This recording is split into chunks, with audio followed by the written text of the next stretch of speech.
stopped before the sun came up. Knew already had his hands in fire. He'd look at me and say, "You late again?" And I would say, "The road is longer when I try." I didn't have a reason to be there.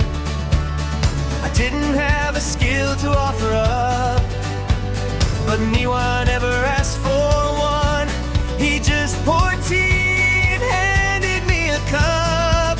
And in the morning light of Tatarasuna, I was, for the first and only time, just someone at a table in the morning, with no names I had to carry and no reason to be fine. What Niwa knew that no one else did was that a name is not a thing you're born with. It's a thing that somebody hands you first. What Niwa knew was warmth before the word. He never asked me what I was made of.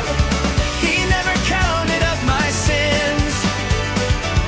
What Niwa knew was, this is where you live now. So pull up that chair and let us begin.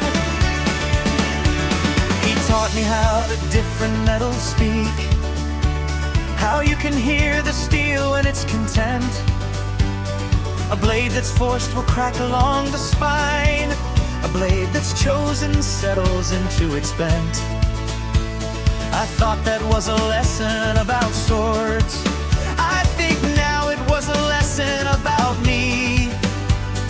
The puppet who was forged without a purpose had to find the shape he chose to be. And in the evening over Tatarasuna, he'd tell the stories of the Dokuden. And I would listen like a person who believed that he might still be there when the story reached its end. What Niwa knew that no one else did was that a name is not a thing you're born with. It's a thing that somebody hands you first. What Niwa knew was warmth before the word. He never weighed me on a set of metaverse. He never flinched at what I couldn't show. What Niwa knew was, you can belong somewhere even if you're not entirely sure you're whole. There was a day I won a sparring match against the youngest swordsmith in the yard. Niwa laughed so hard he dropped his hammer and said, "I always knew you'd work this hard."